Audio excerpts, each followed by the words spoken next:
Yes, guys. Hello and welcome to Real Reds Talk news show. Now, instantly, you might be thinking, who's that geezer next to Nick? He isn't the guy who's usually on the news show. Where's Dan, you idiot?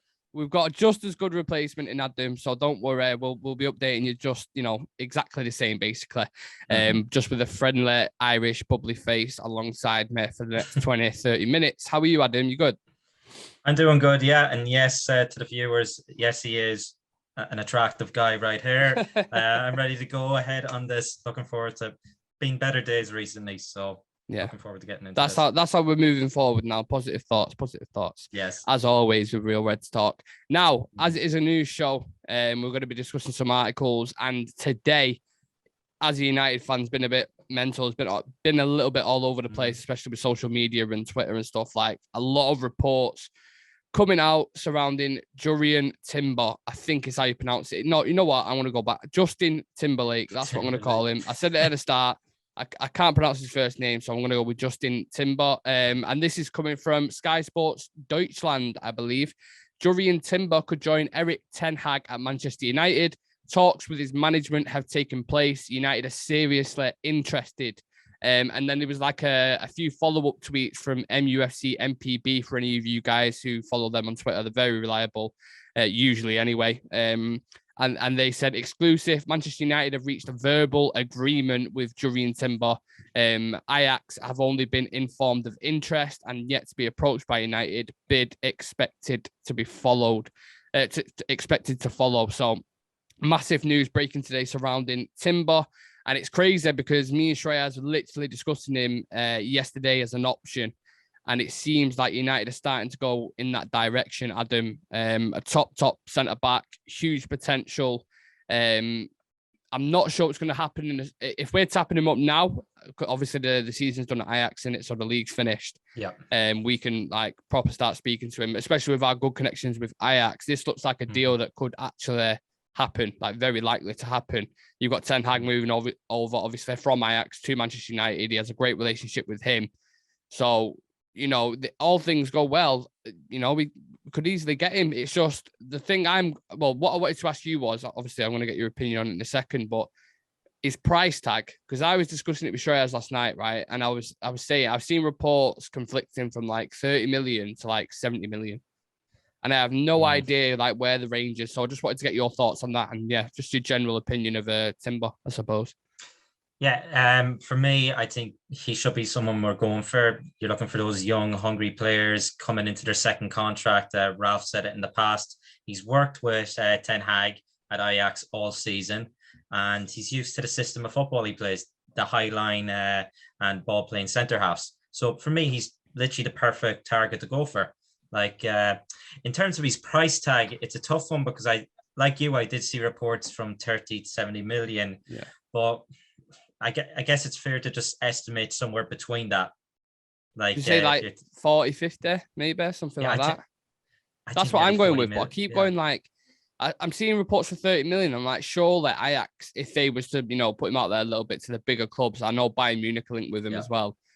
But if they was to put something out there, like say, well, Bayern, you can have him for 35, 40, I'm sure Bayern would snap that up and take that in a heartbeat, surely. I know they're in for Gravenbach as well, so they could have like a little double deal on there. So we could do. Yes, maybe something in that. But I know they have Upamecano. He's just off a good season. And is it Sule? I think Sule from them. He's like 26, 27. I thought he was a lot older. He's off a good season too. So do they need a centre back? They'll probably take anything. It's Bayern Munich. But for me, I think if we get between 40 to 45 million euros, I think we could get his services around that mark.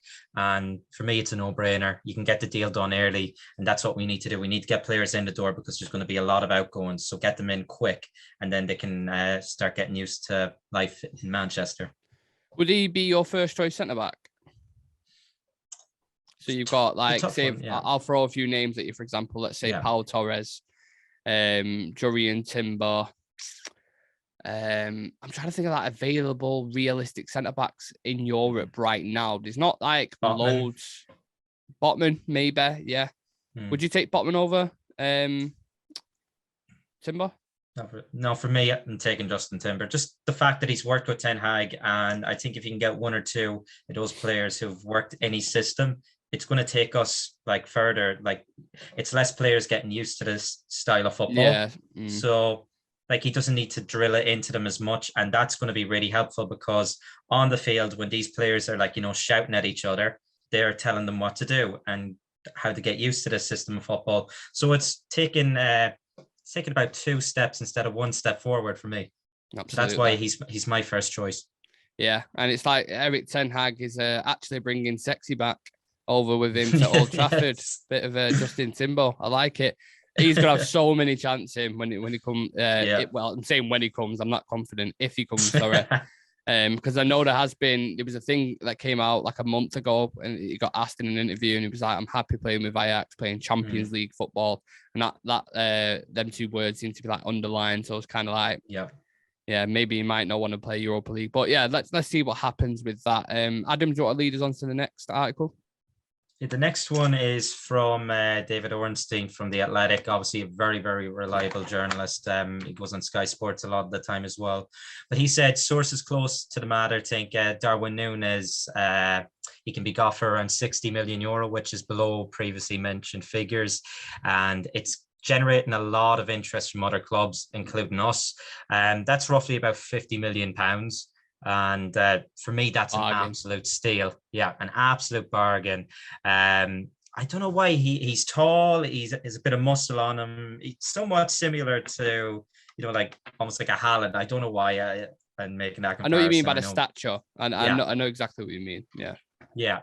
And he's the best option for us right now, for me. And again, a no-brainer for me. And if you're getting that player for that cheap, I know we're linked with Frankie de Jong. We'll probably get onto him in a bit, but you could get the likes of him, Timber, and Darwin Nunez, and you've only spent about you could argue maybe 140, and then with outgoings, that's 3 new players in who are going to be starting. Very good players as well. Yeah, like they are very good signings. Like they would change the team drastically. That's the spine of a team, innit? You always go on about. Exactly. You mentioned we've got slip discs in the spine. It's time to repair that spine. I think if you're going to start somewhere, you're not going to have a budget hire to like play about with everywhere. You're not going to be able to sign. Realistically, going into summer, some United fans are probably thinking, "Oh, we're going to sign him." But when was the last summer? Sam mentioned this to me the other day when I was speaking to him. When was the last summer we had where we bought like 7-8 players? It never happens. If you're gonna get your signings, realistically, you want it to be the spine of the team, don't you? Because that is, that's your standing point. So getting a centre back. That's what Liverpool done. Exactly, getting a centre back, a midfielder, goalkeeper, Fabinho. Yeah, and a striker. That's exactly what that team needs, I think. Yeah, and then you can grow the branches out from the side. Then. Yeah, exactly. And I think fans will be patient with that for the next year or so. If you get them players in and they have sometimes players don't have an instant impact, but I think with the quality, I think someone like a De Jong is class, absolutely class. And I think we should get other people in before him, maybe, because I think he would struggle. He's a very good player, but he's not like a lone DM. He's not like a proper 6. So we'd still have that kind of concern behind him when he's being that ball carrier and, being a playmaker, basically. And he's got, I don't know, Scott McTominay behind him. It's a bit, you know what I'm saying? So I feel like if you're going to get because that's the position we've been crying out for. We've been crying out for DM for ages. Like, to release Pogba is the call that everyone's saying.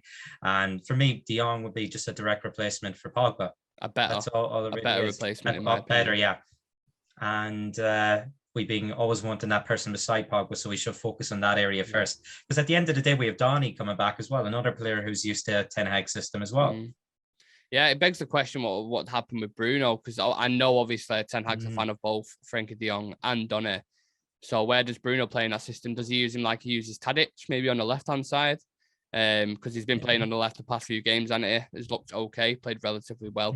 So maybe you could use him sort of a little bit further up. But then what do you do with Sancho? Do you put him back on the right?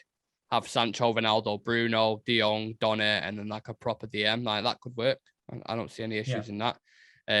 Maybe you might need a bit more explosiveness in terms of pace on either side. But yeah, I suppose we'll see what happens with that. But just focusing solely on Darwin Nunez, look, I'm not going to go in depth about it because everybody knows my thoughts on Darwin Nunez. I think he is the guy to go and get. There isn't another striker out there right now for that price, in my opinion, who you can go get who would, do well for us. And we've seen the talent come out of the Portuguese league recently. All the players that are doing so well. The most recent one in January, Luis Diaz. Look what he's doing for Liverpool. He's absolutely murdering it. And that's not to say that's definitely going to happen with Darwin Nunez, but look, that's where all the talent's coming out of right now. And I would go snap him up for 50 million. Absolutely.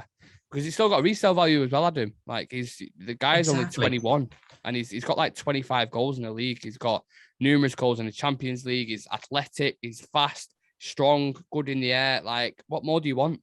What he's just like, he's got that scout report. It's just like, yeah, tick, tick, tick. Like, he's got everything. Yeah, so interesting. We'll I'm sure we'll be talking about that a lot more in the summer. But let's move it on a little bit. So yeah, this is a bit more of a negative article, and this is coming from Samuel Luckhurst, who's obviously got ties with the club, and he says there was a confrontation between two players at Carrington involving players who are ironically undeniably committed to Manchester United. There is a wide age gap between them, and both have generated plaudits from supporters this season. One of the players is not renowned for his truculence, but his dedication and mentality are sound. He is not the same nationality as his teammates, and his mother's tongue is not the same either. I mean, what the fuck is going on here? Are they just playing a game one of them Scottish? I don't. What's he doing?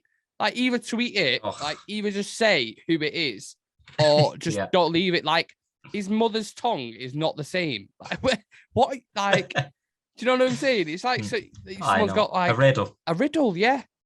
Yeah, that's one for Statman now. We can include the Riddler now, Samuel. Yeah. Yeah, exactly. I wanted to get your thoughts on this because it's a very interesting thing that's been thrown about social media, and everyone's trying to guess who it is. Who do you think it is? Because he's right. So let me just repeat a few points. So two players at Carrington, obviously, undeniably committed to Manchester United, which, that does actually rule out quite a lot of people, to be honest, because it doesn't seem like a lot of people are committed to the cause. The two players that come into my mind, Ronaldo and De Gea, but the age gap isn't that big. So then I'm thinking, my personal guess is Sancho and Ronaldo, just from what he said, from what he said. But then he is not of the same nationality as his teammate, right? So obviously, if it was Sancho and Ronaldo, it'd be Portuguese, English, and their mother's tongue is not the same either.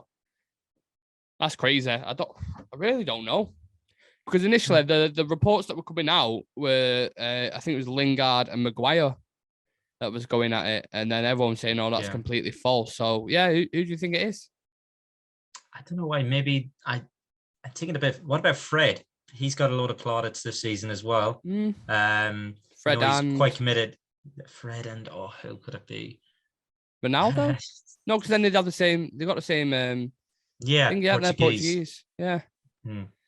Yeah. The only thing throwing me off is that age kind of gap.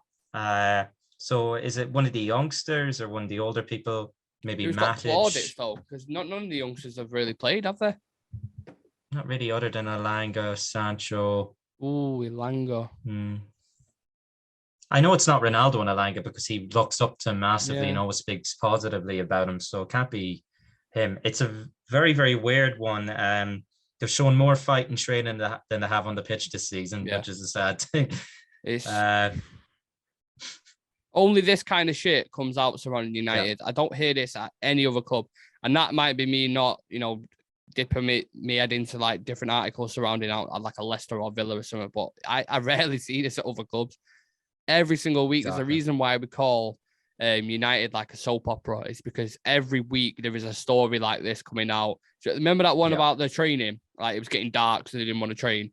Just stuff like that. Like, that's the drive home, when it was dark.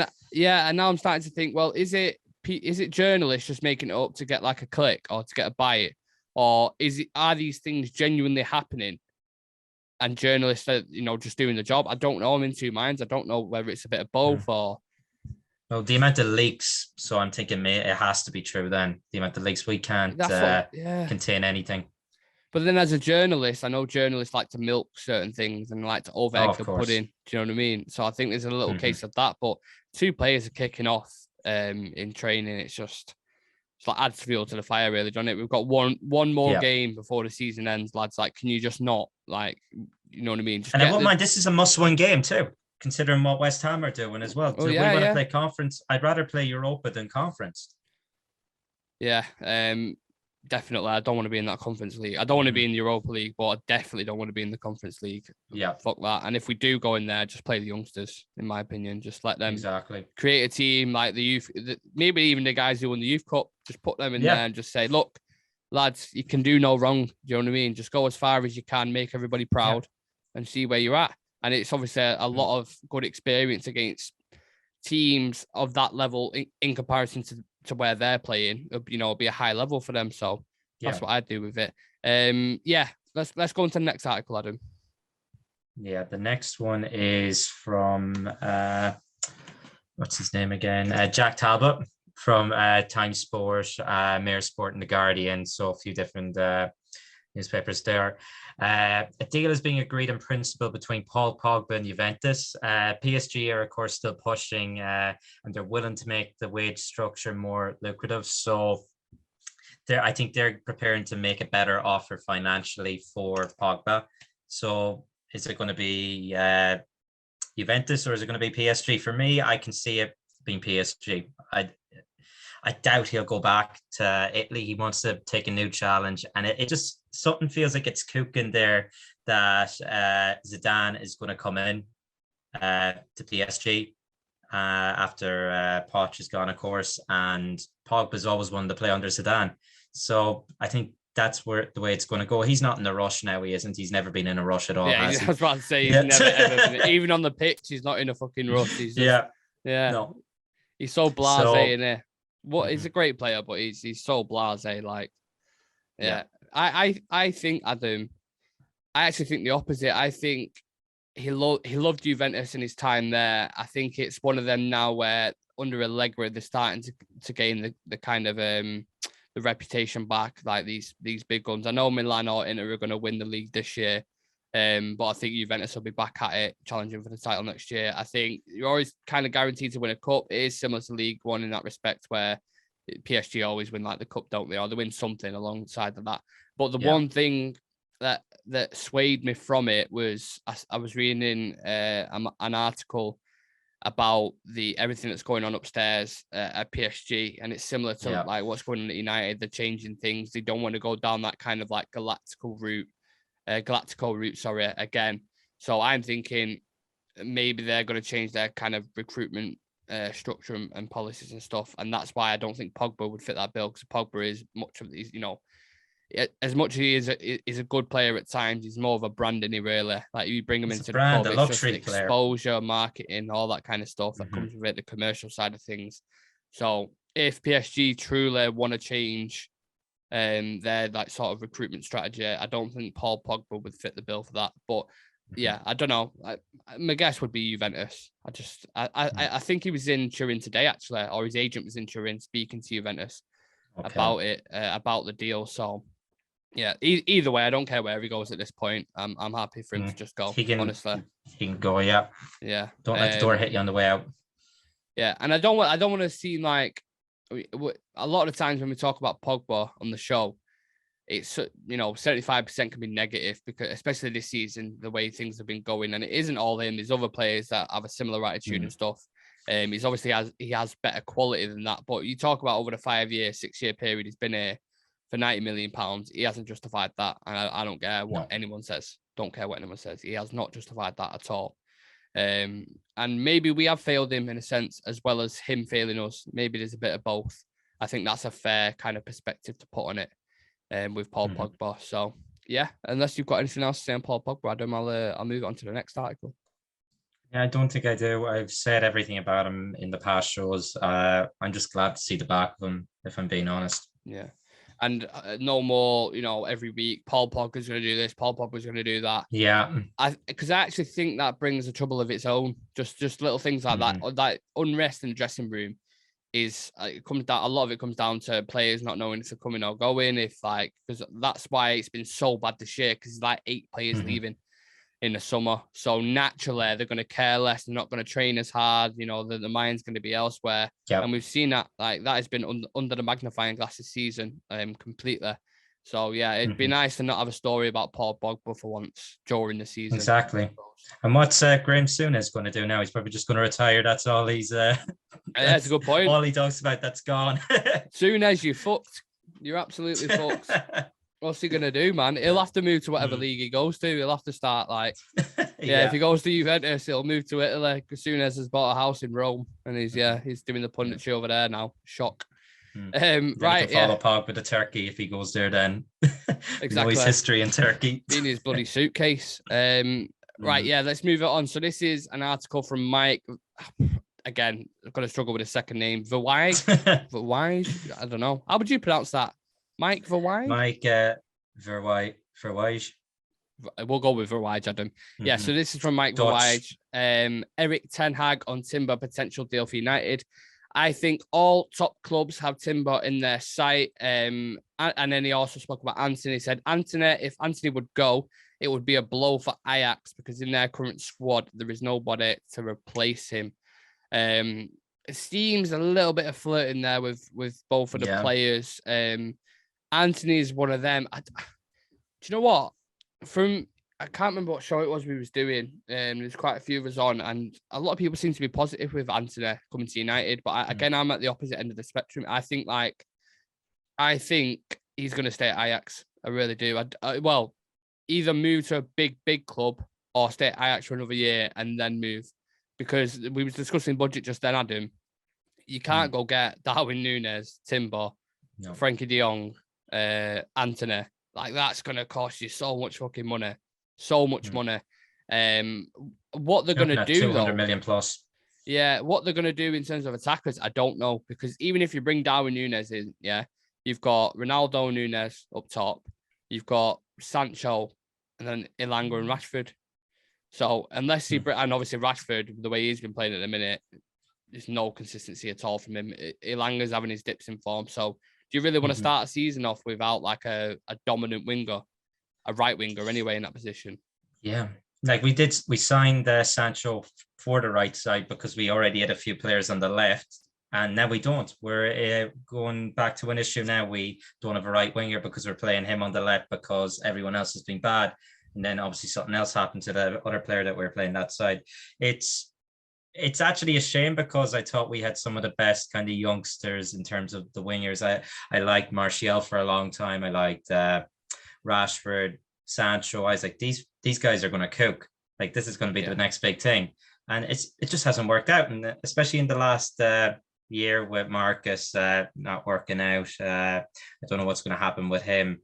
But I'd nearly wait a year. I'd probably go for him, but I'd let him stay at Ajax for the year because I don't think anybody else is going to come in from Barcelona. I know are looking at that kind of right side, but they're looking at Rafinha, aren't they, from Leeds? Yeah, because his agent's Deco in it. Yeah. Yeah, so I could definitely see Rafinha going there. So I don't think anybody's going to go in from this summer. I say stay there for another year. Why not go for him next summer? Yeah. And it'd be cheaper. What do you think about price tag? I think if you were to go for him now, you're probably looking at about 70 to 75 million euro. So euro might be, so maybe about 55, 60 million pounds. But next year, less time on his contract, he might have a better season. You don't know. It might be still the same.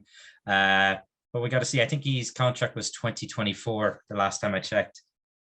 So there'll be 2 years left, or there'll be 1 year left then. So you never know. See, Ajax are gonna have to offer him something, or it'd be interesting to see. I could just see like another. It's gonna go one way or the other, of course, but like when they had the whole spine removed, and they had like De Jong, so we obviously took Donner, De Ligt. When I think like this summer now they're thinking, please don't take like 3 or 4 of our players, so we have to rebuild again. I don't even know who the next manager is actually. Do you know who the next manager is to manage Ajax? It's a good point. I'm not too sure. I don't know. I know Van Nistelrooy's PSV anyway. From next season, it's not. I'll have to look into that. The youth coach, is it? or like, from the underside? The Did he get assistant. promoted? Because the assistant, maybe for the youth coach, because the assistant's coming with Ten Hag to us, isn't it? Van der Gaag. Is that his name? I think. Yeah, I think he's coming with Ten Hag. So yeah, they'll have to get a new assistant coaching as well. So I'll look into that anyway. Let's move. This is from the same guy in it, but yeah, Adam, if you wanna read that one out. It is the big one. Obviously, Ten Hag's words as well. I had choices to work at different clubs other than Manchester United with a better foundation, but I choose Manchester United.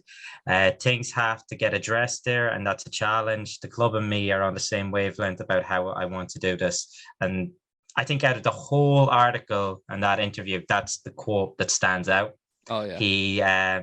He's relishing the challenge, and he's ready to accept it too. We're just off our worst Premier League season in the competition's history, and he believes he's the man to take us out of the dark times that we're in now and build something good. We have to back him from board level, and especially the fans. You have to have patience, because we're at rock bottom, and there is a saying, when you're at rock bottom, the only way is up, because you can't get any lower. But I know each week it kind of it feels like we're getting lower and lower. But surely you can't get worse than this. So I'm hopeful now. At end of next season, after he's sacked halfway, I know, knocked out of the Conference League. Yeah, by fucking Rennes or something. Yeah, that's going to get brought back up 100%. But yeah, we have to back him, and even the unpopular decisions. Maybe he drops Bruno. He wants to play someone else. Like, let him do that. I'm all for that. I'm sick of the entire team, everyone, even the players I like. So I just let the man do his job. He's going to be the one to take us out of this. He transformed that Ajax team and brought them back to being champions after they didn't win the league for, I think, it was a spell of 2-3 years. So everyone thinks, he's walked into this job, it's guaranteed league success. It hasn't been. He made his team, he did.